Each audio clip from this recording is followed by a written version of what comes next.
What's up, folks? My name's Justin Khanna. So a handful of you really seemed to like that video that I made about the what's in my knife roll for a stage or a trail. I got a lot of really great questions and personal messages about it, so I wanted to make another video about a little bit more kitchen gear that I use on the day-to-day. First up is how I store my recipes, and that's inside this, the Moleskine full-size address book. But if you remember the last video when we talked about that little tiny yellow one, yeah, this one's great for jotting down lists or ideas, or if someone gives you a recipe to write down super quick, this is great for that because you can keep it right in your pocket. But where this one comes in is it's more of an HQ for all of your recipes that you've accumulated. When you break it down, this is essentially just a tabbed notebook that's alphabetized, which is perfect for recipes because normally people end up writing their recipes down chronologically.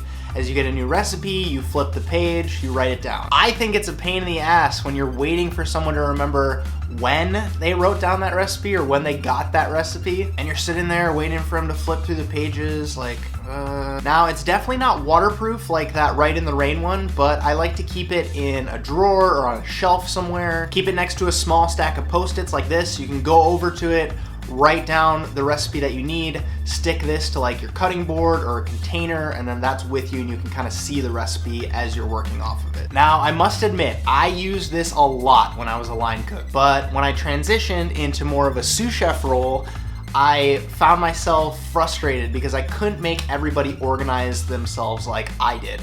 So I went digital on everyone. And that's why what I use now personally is Google Drive. And for me, it's a great resource because if someone comes to me asking for a recipe, I just have to, boop, boop, boop, send them over a PDF and they have the recipe at their disposal. And there's a reason that I use Google Drive over something like Dropbox because you can actually search text inside the documents in Google Drive. So let me give you an example. So you have a recipe named ranch dressing, but you have some dill in the fridge that's gotta go. You can just then search dill and all your recipes that include that ingredient or that word, I guess, will show up. Now, don't get me wrong, this definitely takes some time to set up, and so does writing your recipes down in that book, but compare it to time wasted from doing something incorrectly, or maybe even like the financial cost of someone mistaking your G as a 0, and then instead of adding 100 grams of truffle, they end up adding 1,000. So for me, this is a huge time and money investment. Basically, the way that I thought of it is I'm setting other people up for success. And if you don't have a restaurant of your own, or you don't have a kitchen that you're running yourself,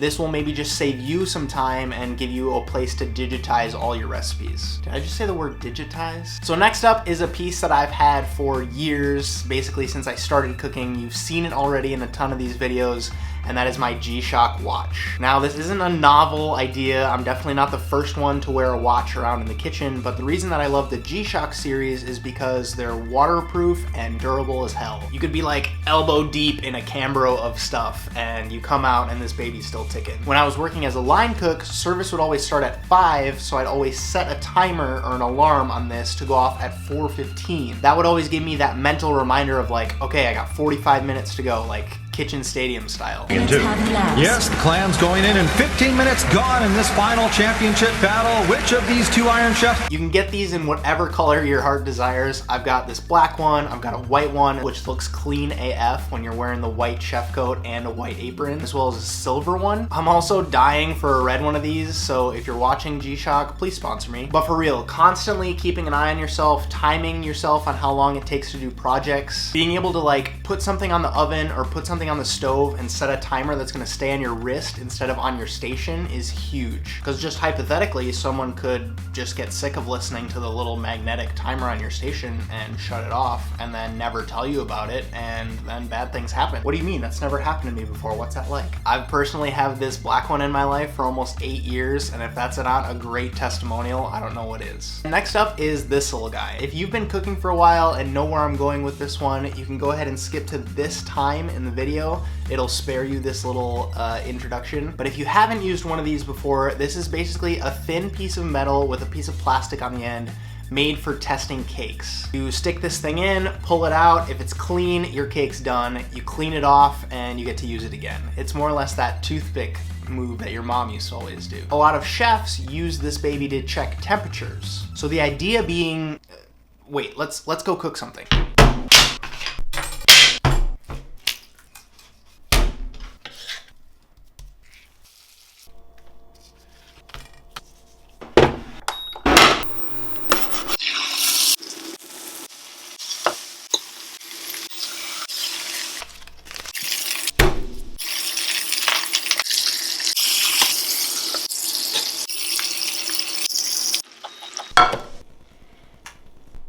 So this is tricky, right? Because a lot of places want to be able to show their skill and their finesse by not kind of cutting into it bistro style to kind of check if it's done. They want to be able to present it to you and know that it's perfectly cooked. So this cake tester, because it's so thin, is a little bit less proby than a thermometer. It's not going to make a big hole, especially when you're doing small tasting menu style portions of fish or meat. And it also often conducts heat a little bit faster. So what we're going to do now is take it, insert it to more or less the thickest part of the meat through the side usually. Wait about 2 or 3 seconds, pull it out, and then you check under your bottom lip.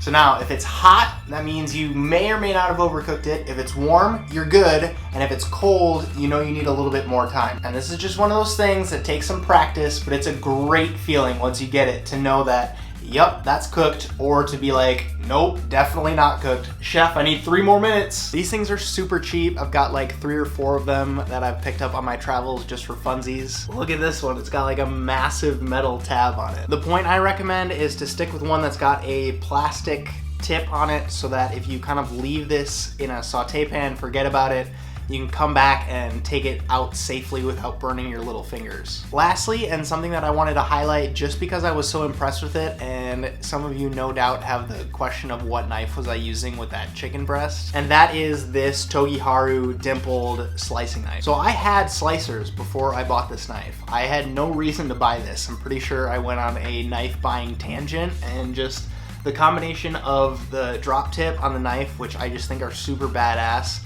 coupled with the dimples in the blade, it was just like too good of a combination of features. I just had to have it. What I found myself using it for is fish butchery. Just let me crunch some numbers here. Yep, tons. I have literally butchered multiple tons worth of fish with this knife. And I'm talking like 13-pound hake and tiny little mackerel. This knife's pretty much my go-to. I'll do a little quick rapid fire feature thing for you. Doesn't have a lot of flex to it, which is how I like it. The edge holds pretty great. The tip stays nice and sharp, and it has a great shape for doing any precision work. The handle is nice and comfy. But for me, the thing that sold it to me was the price. $198, right? The closest one that I could find that gets close to that with the dimples and the length and the handle type is probably the Misono UX10, which is more than double the price. And with this knife's Rockwell hardness being at 58, I think that's more than enough. This went from a knife that I wasn't entirely sure I was gonna use and quickly turned into one of my favorites, and that's why I'm confident recommending it to you. All the details from everything I covered in this video are down low in the description. Shoot me a comment down there too with anything you'd like to see covered in these gear-related videos, as well as any questions, because I'm always happy to answer those. My name's Justin Khanna. Have a good one. Look at that. Look at that juicy chicken. It's so good. Whole lot of cooking left. Don't go away. We'll be right back.